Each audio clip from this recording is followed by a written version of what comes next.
the Freedom Caucus because they declined to sign a loyalty oath to the South Carolina House Republican Caucus.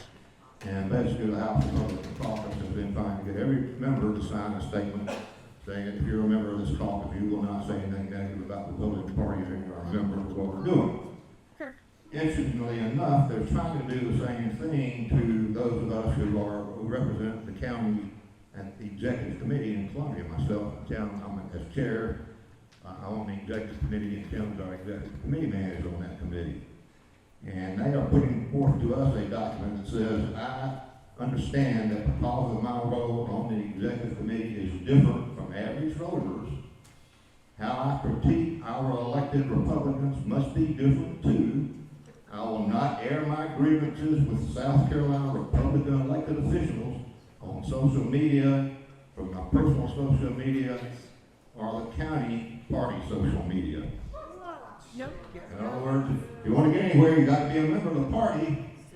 And if you're a member of the party, you better not say anything negative about the party or other elected members. What does that sound like to you folks? Exactly. All right. With that, given that, let me introduce our Freedom Caucus members here in Columbia. Thank you all very much for coming. It's been a hard, long day. A lot of things going on in Columbia I can tell you about. I'll talk from here. And then when we do questions, please. Hey everybody, my name is Jackie Turville. I'm the State House Representative for District 66.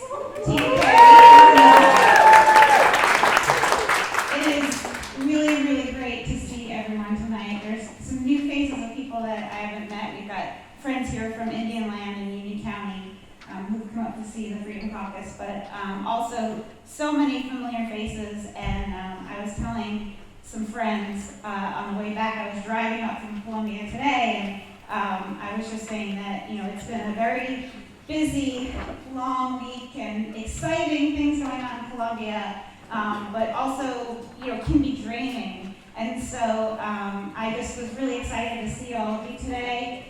Being with you and feeling your energy really fills my cup and fills me up. So grateful to have all of you here today. Thank you.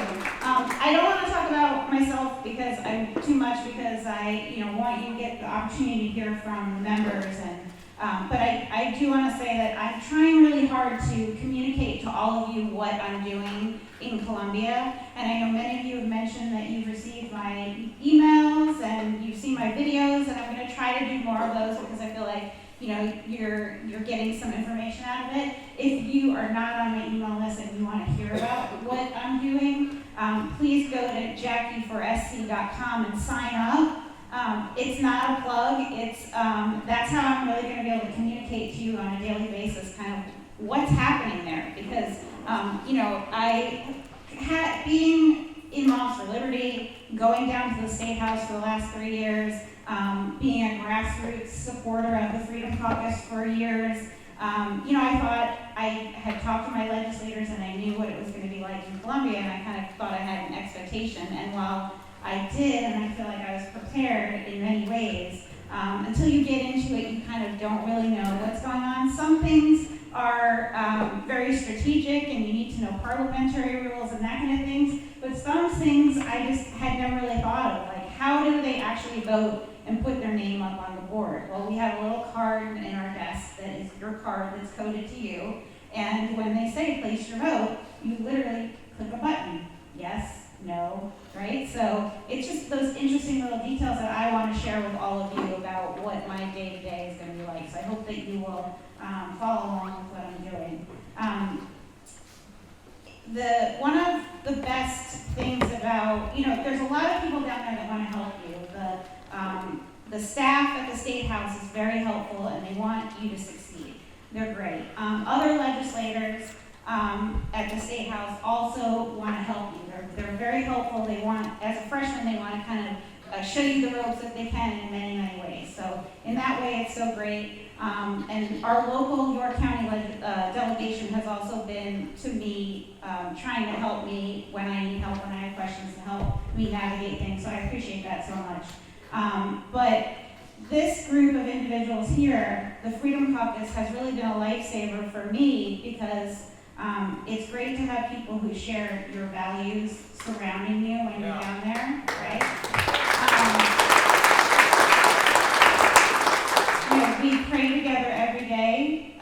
When we have our meetings, we pray together, which really, fills you up and gives you strength when you go into whatever situation that you're going into down there. So I appreciate that. And then just in the months leading up to the election and also, getting into session, they have been teaching me and the other freshmen so many things about the process and what we need to do, what we need to know, and really educating us so that I know for the other freshmen who are here, when we went in there, we felt like we really had a leg up on some of the other new people who hadn't had that, somebody helping them, somebody teaching them. And I want to thank the OGs for doing that for us. We appreciate that so much. So there's a lot to learn. There's, I think, 19 freshmen in the house right now. That's a big freshman class. And so it's great to be able to go in there and have people that you can ask questions to and rely on. And if you need something or you just need somebody to give you support, you have that support system there. So I'm so grateful for that. So anyway, let me introduce to you Representative Joe White. I am Joe White. I want to first thank York County Republican Party for allowing us to come here as your guests and speak to you about who we are and what we believe in.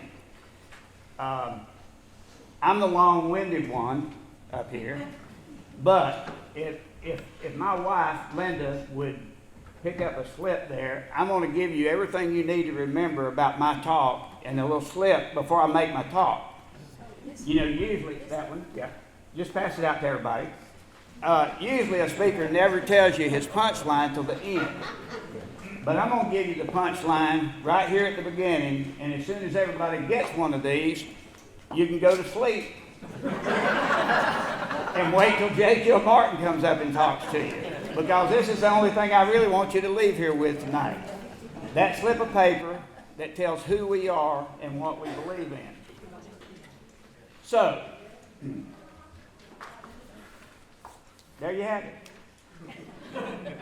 We fight for, and our mission statement says, and my van out there has the mission statement on it, we fight for individual liberty, we fight for free market capitalism,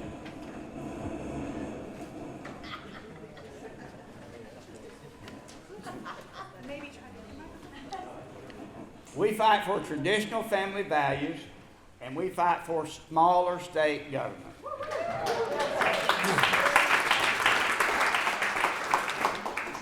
So, how can you help us?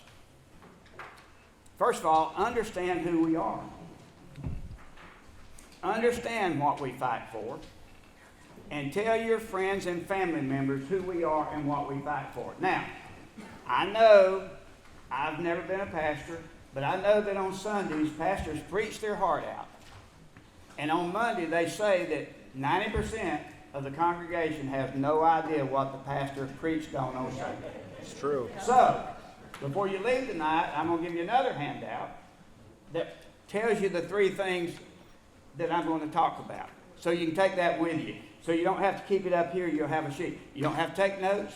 I'm going to give you one. You can take that with you, okay? For those of you who want to hear the whole story of the South Carolina Freedom Caucus, I'm going to tell you my version. Larry mentioned a little bit of it, but I'm going to tell you my version of how the South Carolina Freedom Caucus came into being. A small group of legislators in the spring of 2022 formed the South Carolina Freedom Caucus. They were the victims of ridicule. Try this instead. Okay. I'll fix that. Can I put it in here? Yeah. That's it. Okay. They were the victims of ridicule. But all that changed on the night of June the 14th, 2022. On the night of June the 14th, 2022, I'm getting your attention, aren't I? On the night of, that's not a joke. On the night of June the 14th, 2022, April Cromer defeated an incumbent Republican by the name of Brian White who had been the head of the Ways and Means Committee. On that night, Rob Harris defeated an incumbent Republican who was the head of the Education Committee. On that night, Thomas Beach beat an incumbent Republican in his district. And on that night, Joe White beat an incumbent Republican in his district.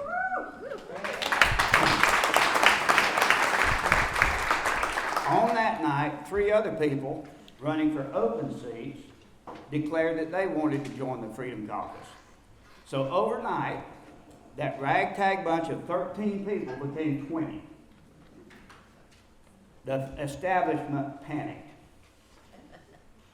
They created rule number 16B that Larry's referring to.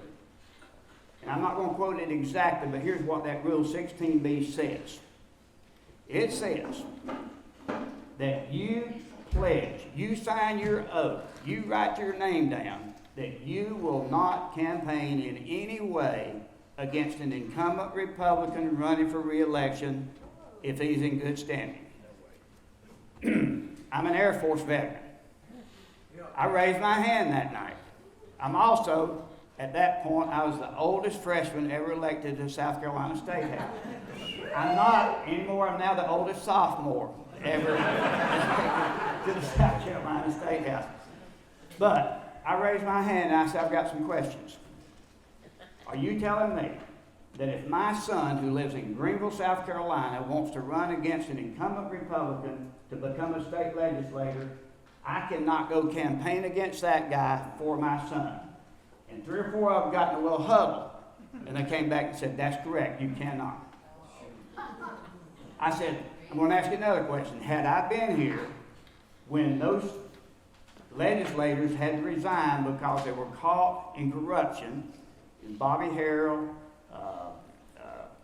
Quinn, I've forgotten all the names. But anyway, if I had been here and I'd known what they were doing, but nobody else knew, but I did, are you telling me I could not have gone into their districts and campaigned against them? They said, you could not. I said, like I said, I'm an Air Force veteran. I believe in the Constitution of the United States. I believe in the right to free speech. And I said, our Republican creed has these things in it. It says, I will never cower before any master save my God. And it also ends by saying, I am a free American. And then I sat down. Eventually, 17 of us refused to give up our right to free speech or cower before the Columbia good old boy cartel.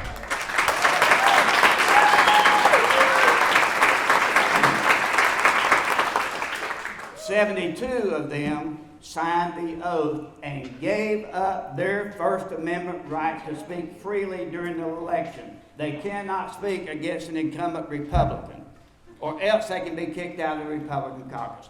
I could care less at age 79 now about being in something that does not like me.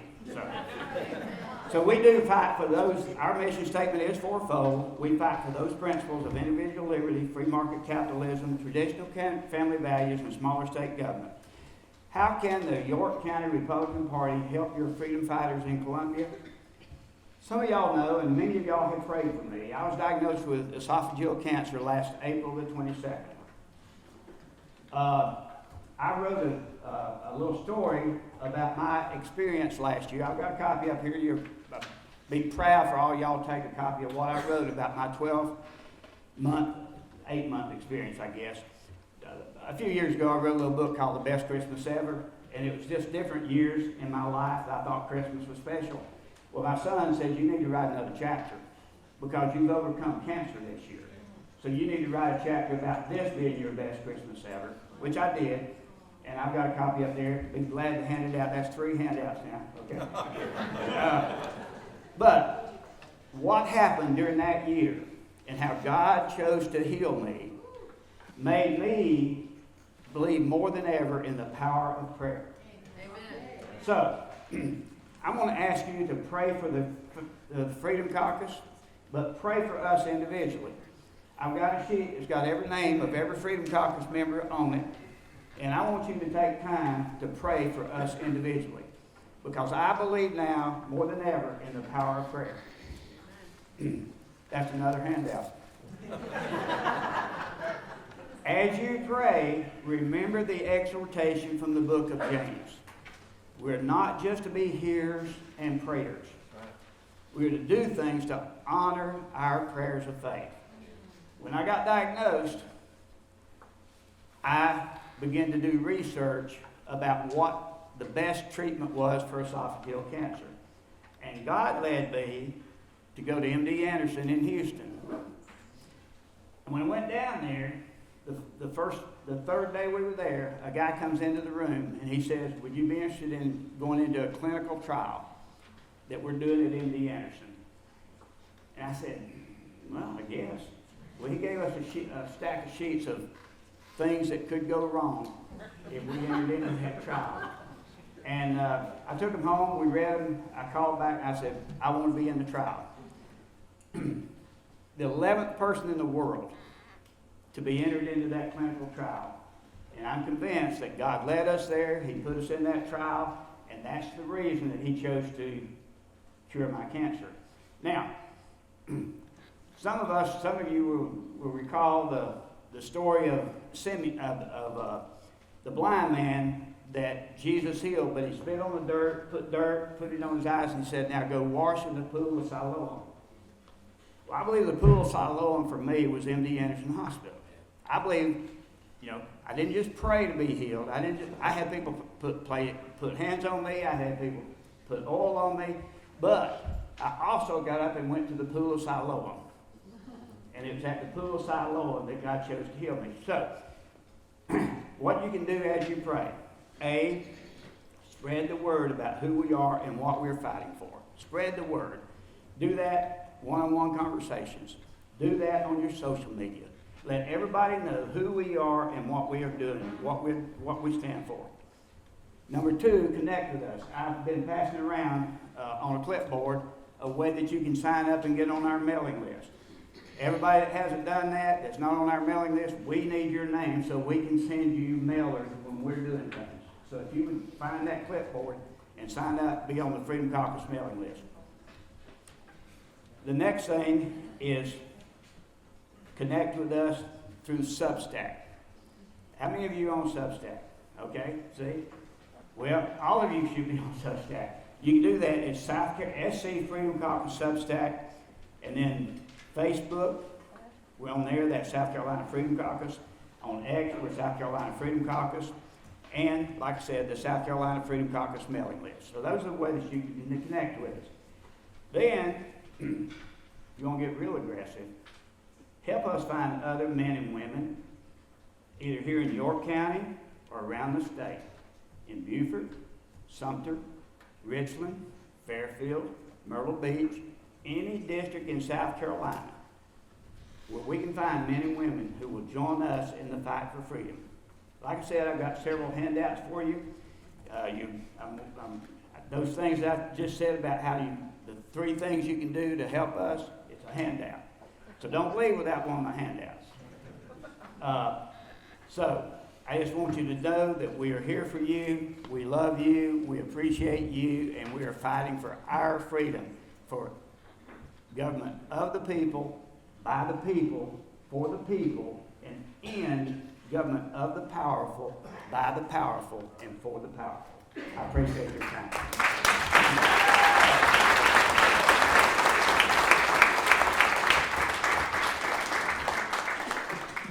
Thank you, Joe. That's one of the first times he's spoken and having in tears. He's got such a powerful story and that's awesome politics. Anyway, so thank you for having come us. And it's funny, in the State House, I sit next to Joe and Thomas, and here we are, except for you guys. Thank you. I echo what Jackie said about this filling me back up when you have people that watch what we do. And I think you saw what we dealt with down there. I think you appreciate what we go through. So I have some notes here. I'm a restaurant guy. I'm usually running around. without notes, and I get a lot done, but if I don't stay on my notes here, you guys will be scratching your heads wondering what I'm talking about. But thanks, Joe, for that introduction. I'm here to tell you a little bit about the Freedom Caucus and why our mission is so critical. It's an honor to stand beside you guys tonight and show the people of York County what we, as freedom fighters, are working on in Columbia. Joe has outlined the principles and purpose of our caucus. I'd like to take a moment to dive into what we're actively doing in the State House. We're at a pivotal moment, as you guys know. Can you believe it's only been 10 days since Trump's inauguration? And that bill,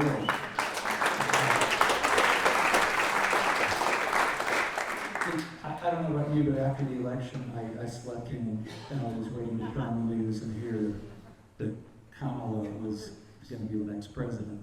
I was that unsure about it. And then after the inauguration, it was like just a sigh of relief. And which brings me to thank you guys for showing up. I have this big fear that all of the people the MAGA movement brought in are going to go, okay, we won, and then not show up for meetings like this. I know I've been to a million meetings like this. Thanks for coming out on Thursday night. Listen to our bunch of politicians. What was that? It's time to chart it. Absolutely, absolutely. We've got momentum. President Trump's bold vision for the conservative future demands action at every level. That's why we exist. We've been fighting for America first and South Carolina first since 2022. I'm going to go over some things that we're working on. Killing DEI once and for all.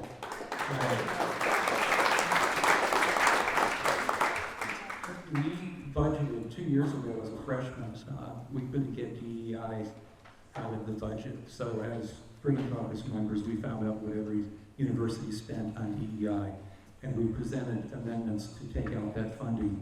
And well, that didn't work. The Republicans said we're doing it wrong, that won't work. And if you take money away from the university, they're going to say, why'd you take that $3.5 million in Clemson's case from us? And we'd say, it's to defund your DEI. The Republicans voted all that down for every single university in the state.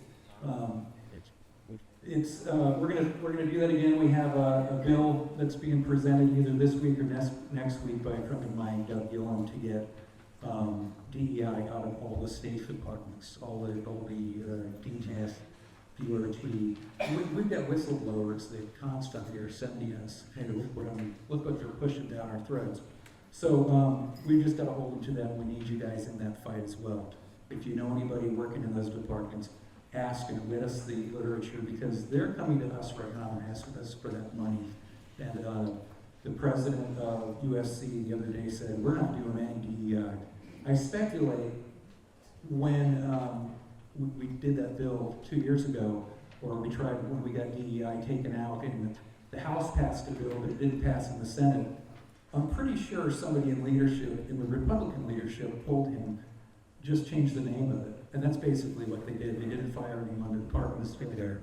We want to cut wasteful spending. We want to prioritize core government functions. And when I was a freshman down there, a bill would come up, and I'd ask my desk mate, the Freedom Caucus, I don't get this. What are we voting on here? And they look at me and go, does it grow government? Yeah. Okay, then vote no. And that's pretty much, government has grown every year.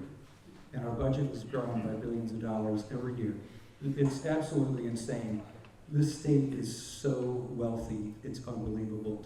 The last 2 years ago, we had an extra $700 million that the legislators divvy up amongst themselves after the budget process. Last year, it was $434 million. What if all that went to roads, bridges, and infrastructure? Instead of state work parks, amphitheaters, and Stontrue. The things that they asked for are so insane.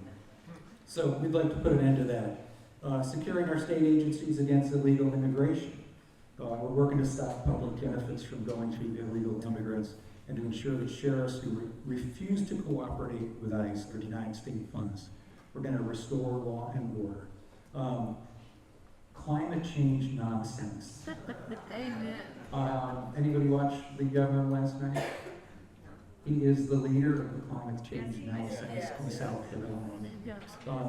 And he is probably Biden's best friend with this Green New Deal garbage. Closing our primaries.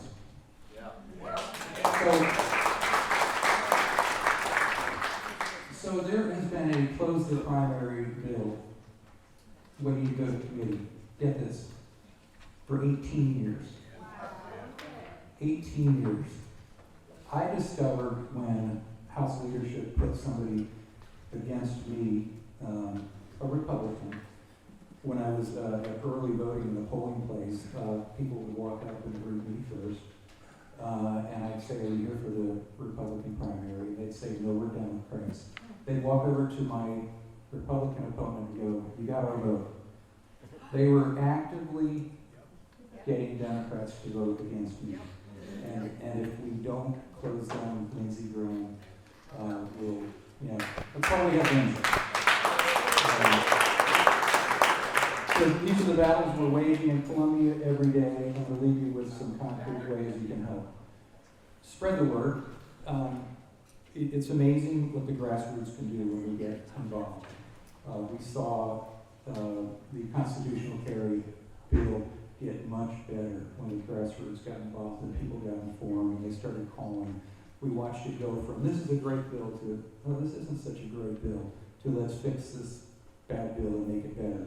And it happened in 3 days because all the grassroots got together on that. Stay connected, follow the South Carolina Freedom Caucus, as Joe said, on social media. Sign up to our email list. Help us recruit more freedom fighters and pray for us. This is a spiritual battle. We pray a lot. And it means a lot to just be with our cohorts in the Freedom Caucus and give all the glory to God. We are here for a specific reason at this moment, and God put us here. My wife says that to me every day. When I'm like, what am I doing down there? This is crazy. I've got 2 restaurants, I've got a cigar store, I've got 80 employees, and I feel like I am neglected them, but this is worth it. This is worth it. It's not for the $10,400 we make. So anyway, God bless you all, and I see a lot of friendly faces here. Thanks for listening to politicians on a Thursday night. I'm going to introduce the guy that sits to the right of me tonight and in the State House, my friend Thomas Beach. Some of these people drove like, you got to drive 3.5 hours home tonight. So I appreciate you making the trip, and I know Jackie does, and York County does as well. So here's Thomas Beach.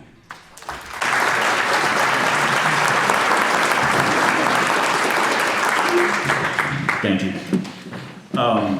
Good sir, Mr. Barnett. Thank you so much for having us, hosting us. Ladies and gentlemen, thank you. My name is Thomas Beach. I am a born-again Christian, a family man. I have 3 children, a U.S. Army Ranger. I was the first legislator to endorse President Trump. President Trump also endorsed my campaign as well. I have a 100% conservative rating score by various organizations, such as CPAC, South Carolina Policy Network, and among other various organizations.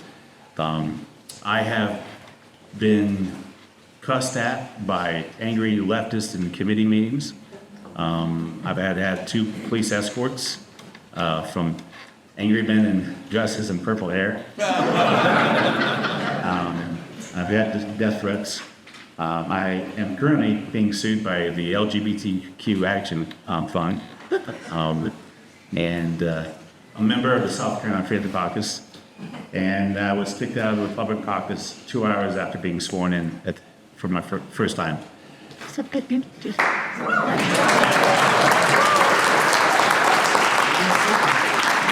You know, I shouldn't be here. We should not be here. I was just an average guy from Piedmont, South Carolina. My daughter liked to play soccer. I was working this job, and I remember on the radio as I drove home that South Carolina wouldn't ban transgender boys in playing girl sports. My daughter liked to play soccer. I went home and I told my wife, this is not right. this is a Republican state. I'm scratching my head wondering what's going on. And I vote in every primary. I'm not active in any parties, but I looked up and it was my legislator, who's a Republican, that was presenting, and this is on video, presenting legislation to chemically castrate children as young as 10. Sure. Playing girl sports. I didn't, as a father, Like that. this, I'm not gonna have it before waiting in my daughter's locker room. So, threw my hat in the ring. No one knew who I was. I didn't have any yard signs and didn't have any money. But I threw my hat in the ring. The Lord was there with me. The Lord's thanks. Yeah. There's a reason why we're here. We shouldn't be, but you look at South Carolina. It is ranked as has the most liberal GOP-controlled legislature in the nation.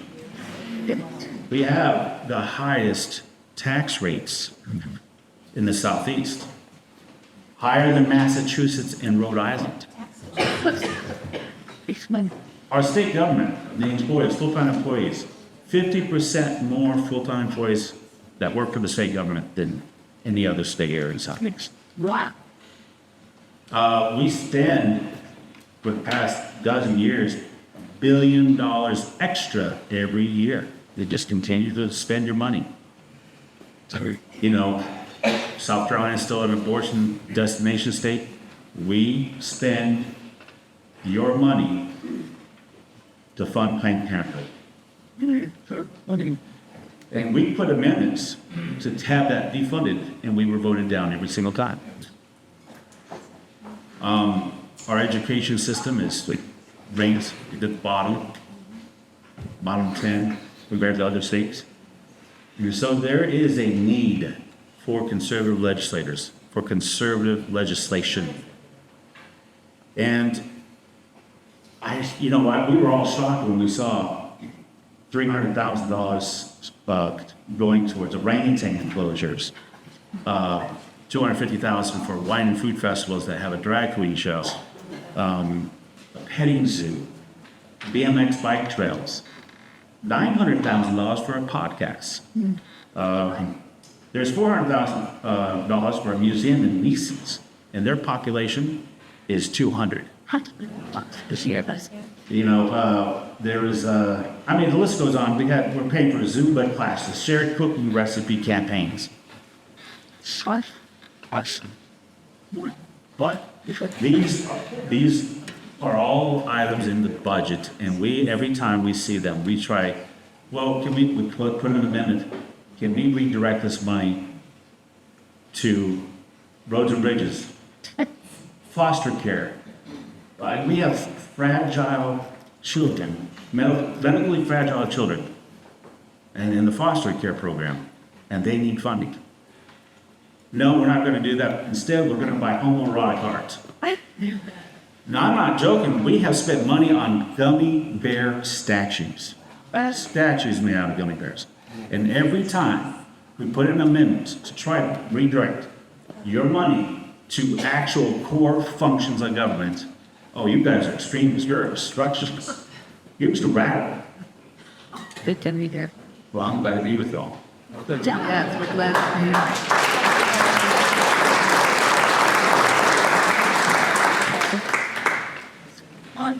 I'm sure you have a lot to ask. I don't want to make that short and sweet. But thank you so much for inviting us. We look forward to answering your questions. Thanks, Graham. Yeah, right. Harris, I've been here before. Appreciate the reception folks like you give us. Matthew says a prophet is not without honor except in his own country. Right? I don't think this kind of reception in Spartanburg. Right? So I've had 2 EC meetings all this year. So anyhow, I think a lot of you know me. It's something you actually support me, and I'll just briefly go through kind of highlights of what my primary focus on legislation and then helping with everything else. First, I'm going to end abortion entirely in South Carolina. I I'm happy to see my friend, Mark Corral here, is Farm Eagle Protection South Carolina. Talk to him if you haven't already and don't know. Secondly, election integrity. I've come here and talked to you all about that, closing the primaries. I just want to say that still, some of you are probably aware of it, the SCGOP is touting 3643, not going to get it done. It allows unaffiliated voters to vote in partisan primaries, okay? So tell the SCGOP, take back 3310, Burns and Shelley filed that on the co-sponsor. That's how we close the primaries. If you really want to do it, if you really want to close it, 3310. Also, government transparency and yeah, election integrity. So, and then I'm just here to help my colleagues fight for everything else. You know, you've got to work, accused of being disruptive, right? Not likening myself to him, but Christ is a disruptor too, right? If you're gonna change the status quo and change the way things are going on, you've got, at some point, you're gonna have to disrupt the apple cart, right? So I'm okay with that title. We're gonna always champion the best practice. God says in Micah 6:8, it says to do justice, love to mercy, and all come leading 4 years out. So we're there to do the right thing. We know when we need to show mercy, and we need to make sure we're being humble in the process. So that's what I'm trying to do as a legislator, and I'll be done. So, thank you. Release the new freshman Sarita Edgerton, and get these folks in contact into the thoughts to you.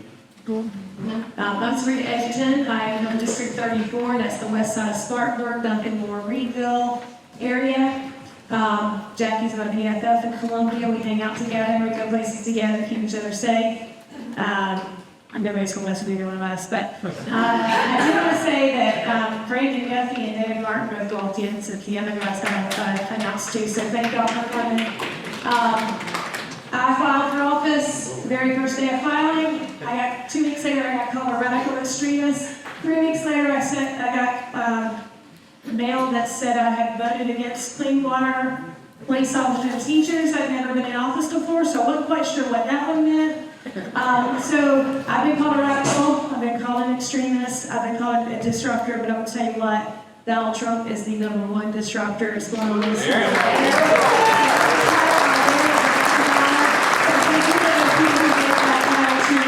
I've been disrupting things since day one when they called me screaming at me when I came out, and I haven't shut up since, so I'm going to shut up now and give it to Chris.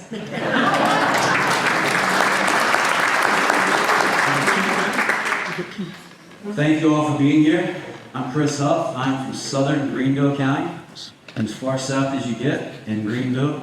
Greenville County has a large delegation of 25 people, and I am the new kid on the block there. I have proudly taken the seat that was previously held by Miss Ashley Trantham, who is a founding member of the Freedom Caucus.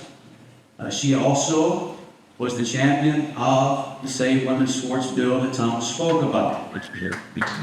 Just to give you a brief history, thank you definitely she's a champion for that. My understanding, based on that history, is it took at least 4 times for her to get that out of committee. Out of commitments. All right? And so, I didn't jump in this to go to Columbia and fight people. I got in after talking to her to go represent people and try to do good for people in the state. I had conversations with Ashley, I had conversations with a few other folks as I was getting into this, and the question was, well, are you going to be Freedom Caucus or are you going to be Republican? I said, I've been Republican my whole life. What are you talking? When the Republican platform says everything that I stand for. Yeah. I'm pro-life. I'm pro-freedom. I'm a Republican at heart. I don't understand what you're asking me. And then they began to give me just a few details. And I said, listen, your enemies are not my enemies. I don't operate that way. I'm going to go to Columbia and I'm going to find out for myself. And I will stand with who I need to stand with in order to stand for what God has put me in this world to stand for. You beat. Much like Sarita, About 3 weeks after making that statement to those folks, I wasn't planning to run. I got in this right before the signing deadline. The mailers started. The attack occurred. And I'm gonna tell you, I know I'm a wretch saved by grace, but I didn't realize I was that bad with that.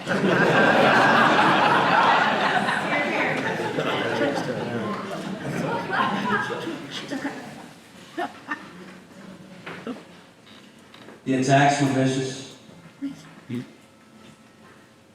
They attacked my wife, my kid. The establishment put $4,500 up for one of my opponents. I was in a primary with 5 people. The person that got the $4,500 wrote a book.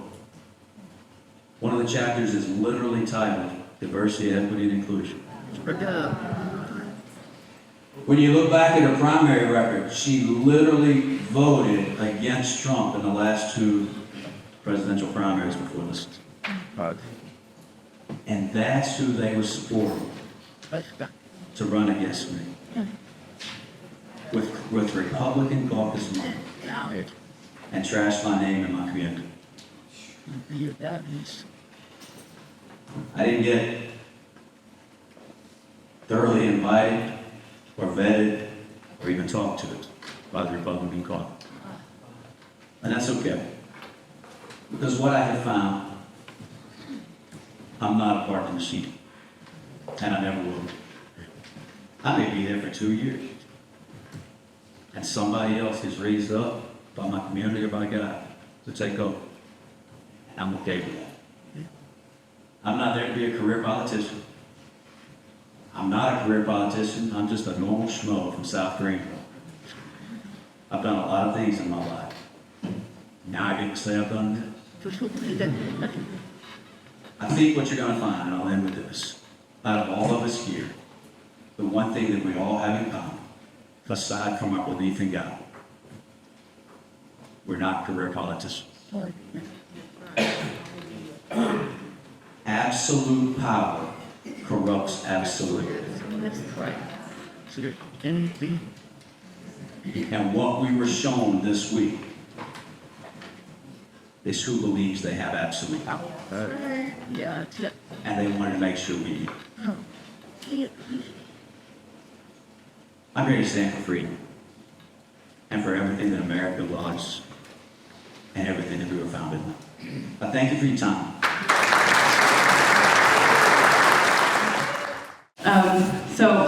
My question is, I'm glad one of you mentioned the Republican Party platform. We're big on holding to the Republican Party platform here in York County. And in there, it says in the Right to Life section that we believe the 14th Amendment protection applies to unborn children. And this, of course, is referring to the 14th Amendment's equal protection of the laws for all persons. Do you support this part of the platform? And if so, have you co-sponsored the only bill that fulfills this platform principle, H3537, the South Carolina Equal Protection Act, filed by your Freedom Caucus colleague, Rob Harris? I can believe it, but I have not found one eco sponge. I believe that life began conception, and as it is objective, always so age 79. I'm sorry, I'm a little bit. I signed on to the bill 2 years ago. This was 2 years ago, maybe last year. And then I signed on this year, and then I took my name off it. I can explain that in. I said, we'll go here later. So this, yes, on that, so who's country? Yes. I also believe it, but I'm not co-sponsored yet. Yes. I would love to hear why some of you haven't co-sponsored it, but I also would love to hear from Mr. Lane, Mr. Sessions, Mr. Martin, and Mr. Guffey, if you're willing to sign on to this bill. Maybe just a hand raise for a yes, so nothing for a no? I'm on and off, we got. No, so nothing, so nobody raising their hands over there. You guys support that? Try to get that. Yeah. Anyway, that was my question. I don't know if you want me to stand here until you give your responses, or if you want to explain more, or if Larry wants the mic back. Question. Okay, next question, Larry says. I'd love to talk to some of you after. Okay. Name of precinct, please. Jamie Falkowitz, District 66. So quick question, I understand that there was a rule change that was passed yesterday in the House, limiting debate. Just wanted to get your thoughts on that and opinions. We just need one person to respond to that, or everybody? Just one person. It's fine. Let me just say, I was talking. So, the major fight that we had was them taking out the motion period, which is the only avenue you have to get a bill out of committee if the committee won't bring it to the floor. So, the motion period is an opportunity, when they said this is the motion period, to say, I would like to bring House Bill number 3518 out to the floor for a vote. And then the legislature gets to vote on whether to do that or not. It has not been used since 1998, I believe. It is the video poker bill to destroy video poker was brought out of committee by the motion period. And it was voted on and it passed and we destroyed video poker. But that's the last time it's been used. Nobody's used it since. But I will say this, we heard directly from one of the people in the Rules Committee yesterday that was taken out to prevent the Freedom Caucus people from misusing it. So their excuse for what they came up with was kind of funny. They said, well, if you bypass the committee process, it will eliminate the public participation. This is a bill that had zero public participation, that they didn't allow public participation. So at one point I stood up and I said I'd like to present a motion to send it back to committee so there would be public participation on this rule change.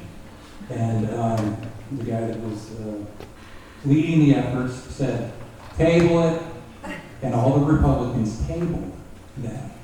And, the covenant breakers, the country club, or whatever you want to call them, Republicans, said no. And when we were about to vote, I asked the speaker, who was Tommy Pope at the moment, I said, so if you're voting green on this, is this tabling the motion to allow public comments in committee on this bill? And that's exactly what they did. So they just came up with, oh, this is going to help the process. It's going to help us work together and get things done. It's going to make us more efficient. That's what Trump wants. And it was a complete farce. Today we listened about, what was it, Thursday Tiger Tie Day, people standing up and congratulating themselves, and they're not about the process and making it more efficient. It was to silence us. So I'm a freshman, and you're really not supposed to talk when you're a freshman, but I don't follow the rules very well. So I did ask a question of the chairman of the committee. I said, so I'm not an attorney. I'm a real estate agent.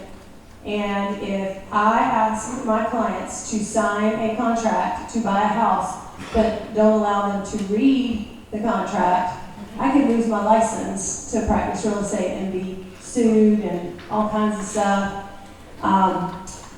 So you expect me to vote on rules package that at this point was still blank on my screen, and we hadn't had a hard copy, and we hadn't had time to even look at it, read it. There's been a bunch of mouth mumbling up front, and there was no time to read it. We literally had 25 minutes from the time the committee gave it a 13-0.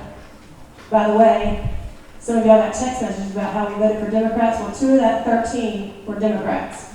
So, don't want to hear anything about that mess. But I will say, yes, I voted against the rules package. I'm not voting for something that I have not read. But said chairman of the committee told me, and you can go watch the video, because ETV records it. He said to me, Miss Edgerton, you're going to learn that in this body, most of the people don't read the bills that come across their desk. And I said, that's a problem, sir.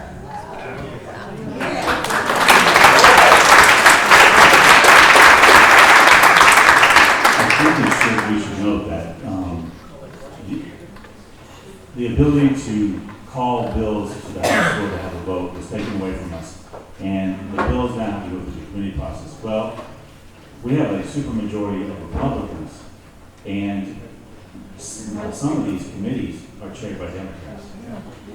Republicans have been overstepped, conservatives as well, and Democrats are placed in leadership positions, and where good conservative legislation goes to die.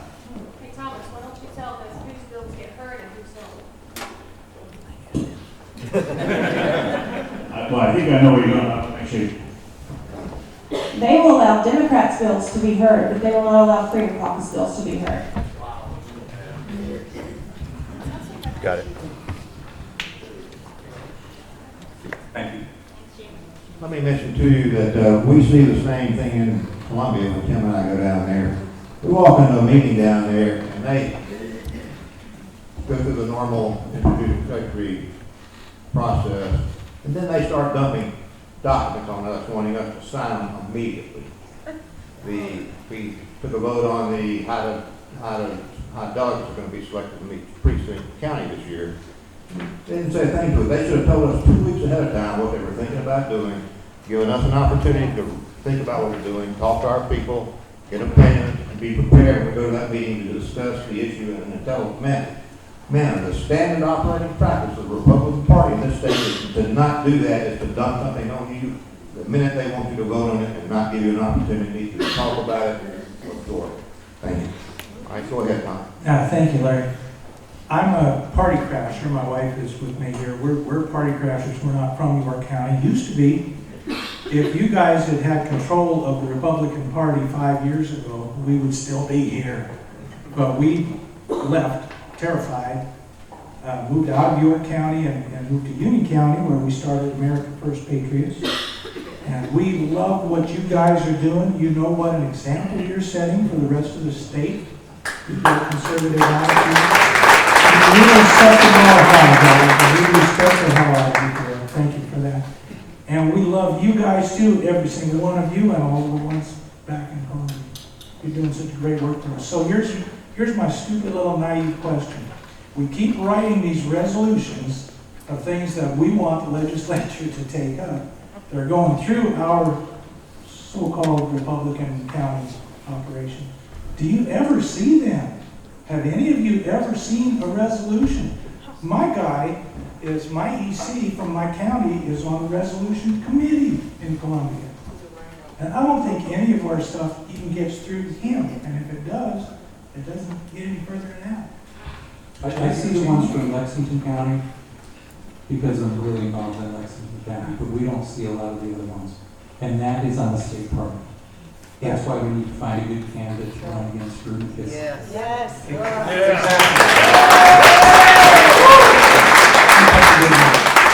well, I have, my district covers 3 different counties, and I do hear from my county parties. But once in a while, I receive resolutions from other counties. I try to build relationships throughout the state, and I have received York County resolution, and I did reply in an email that I've received and will comply with the Republican Party desires.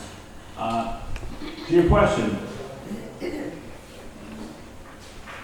I know that, and you should apply much pressure to the state chair and get organized. But I don't think you have to go so far down to Columbia to have your voices heard. Think about it.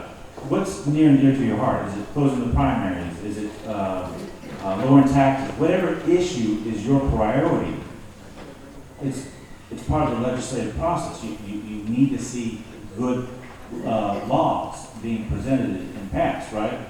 Well, instead of going to Columbia, just go down the street and knock on your representatives' doors here. Yeah.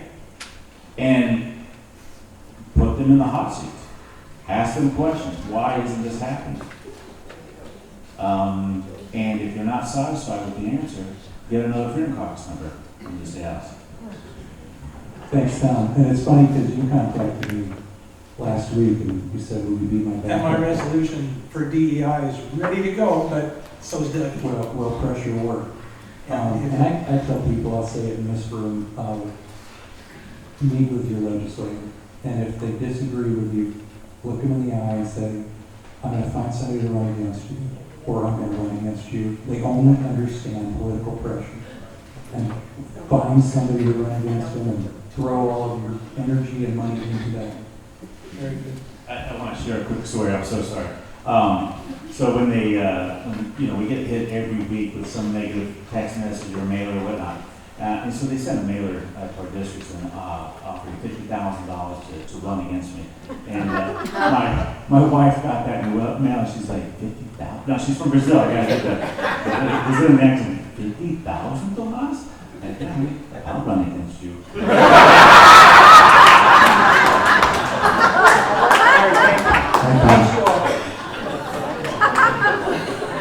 Next is your name, please. Hello, my name is Adam Wyckoff. I reside in the Nations Ford district of Fort Mill. So my question is kind of unique. It's not, I don't think it's the top of mind of everybody. But over the Christmas period, the H-1B process was brought up on X. And as a straight white male, post-DEI, and someone who has an advanced degree, I have an MBA with marketing certification, organizational leadership certification, and technology management certification. I have yet to break into a role that will compensate me for the education I invested in. So, obviously this topic is very important to me. The economics of the state do not fit my ability to own a home, start a family, and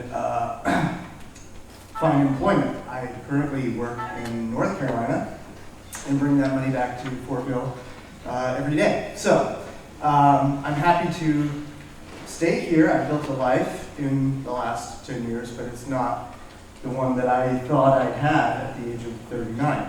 So I'm wondering what's going on in the State House that will encourage basically a mental model shift in the employment practices and hiring practices that will allow for the American intellect to be hired in this state.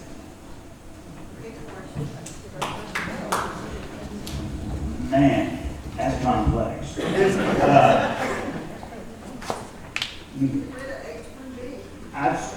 I would start by saying nothing. I've made this statement in other places, I'm not afraid to make it here. Our state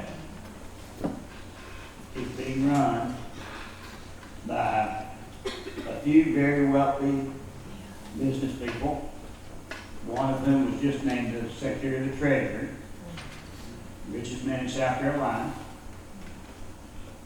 one of whom gets real estate deal after real estate deal from the state of South Carolina. His name is Bill Stern, you don't know his name. In addition to those wealthy individuals, 3 major corporations get everything they want every time they ask for it. And our Commerce Department takes your money. They have $1 billion in their slush fund. They take your money and go all over the world to get corporations to come here because we've got uneducated people and cheap labor. So that's who's running the state of South Carolina. That's government of the powerful, by the powerful, for the powerful. When we debated the Scout motor bill to give Volkswagen to use $1.3 billion of your taxpayer money to entice Volkswagen to come to South Carolina and build a electric vehicle plant in Richland County. That process took 10 days from the time we heard about it on a Friday night to we had voted to give incentives of $1.3 billion to Volkswagen. The night that we debated that, I asked this question first. I I said to the man who was promoting it, do you know what the average cost of starting a small business is in the United States today? He said, I do not. I said, well, from what I read in the publications that I look at, it's about $50,000 to start a small business. Do you know how many small businesses we could start in South Carolina with $1.3 billion? He said, I'm not good at math, won't you tell me? I said, 26,000. Do the math, 26,000 small businesses. And I said, I'm very much in favor of commerce. I love commerce. I was in business for myself, small business, 35 years. I wish that sometime our Commerce Department would take maybe $200 million and do something to promote entrepreneurs and small businesses, to attract small businesses into South Carolina and help South Carolinians create their own small businesses so that they can make a living. If we had 26,000 small businesses versus one large business, I think the economy of South Carolina would be a whole lot better off. We are allowing woke corporations to change the culture of the state of South Carolina. That's right. We're letting Boeing, BMW, Volvo, and now Volkswagen have control of our state. In China. And, well, yeah, we might be about to stop that. Tariffs is my favorite word. Well, except for God and family. Maybe I didn't say that right. But I don't think we're doing anything to do what you're talking about. Okay, I'm sorry. So when I felt that same thing. That's why I brought it up.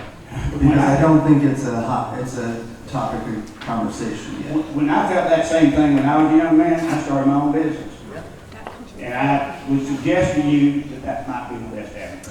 I mean, I do have a registered business. If anybody wants a consultant in their life. So we've been calling that, all the deals the Department of Commerce is doing, is socialism for rich people. And I'm not in that club. I have 80 employees between 2 restaurants and a cigar shop. When they give tax breaks to VW Scout, they're not spending that money. They're taxing me more. They don't cut back. They just give breaks. I think they told us it was going to create 4,200 jobs. 4,000 they said, but the contract actually Yeah, that's what. And they didn't say the contract actually says 400, and that includes janitors and maintenance people. So it was all a big lie. The VW Scout thing, we were told on a Thursday night, it's already gone through committee. We use code words so legislators and the public wouldn't know we're doing it. And there's a press conference tomorrow at 1 o'clock or whatever. That's when we learned about the Scout deal. There's so much corruption down there.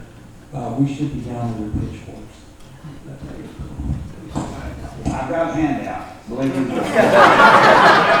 I've got a handout, and it's titled $20 billion wasted. You can have a copy of it. It tells how your legislature has wasted $20 billion a year over the last 10 years. That's $2 billion a year. And it explains in there what we could do if we used $2 billion a year wisely.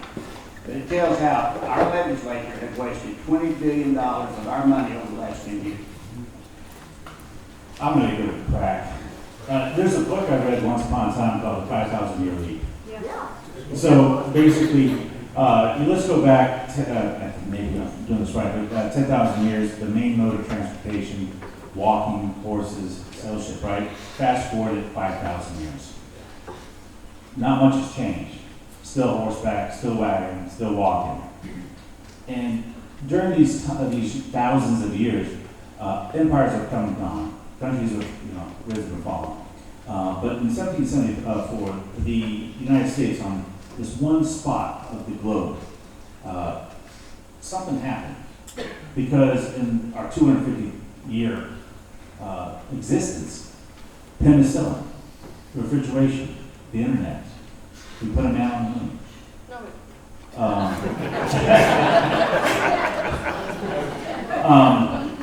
And we've had great advances. So what happened? Why here on this spot of the earth? You know, Brazil, where my wife's from, is over 500 years. They have hardworking people. They have a lot of natural resources. But what makes us different? Why are we unique? Why are we exceptional?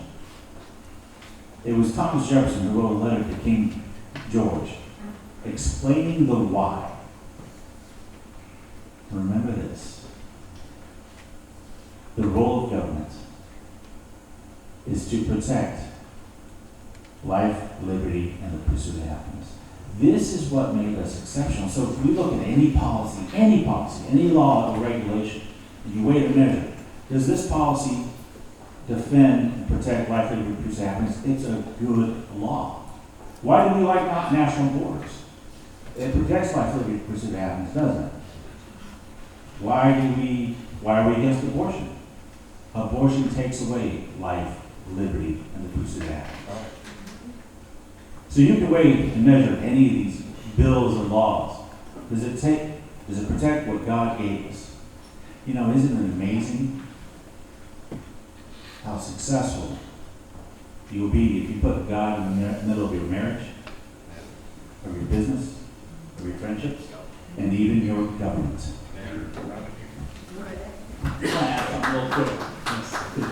I want to add something real quick. You know, we had a Commerce Department. I've heard Bill talk about, maybe we'll lower the income tax rate, so we should definitely need to do it, but we've got to slash spending. Trump's gonna go in there with a big machete.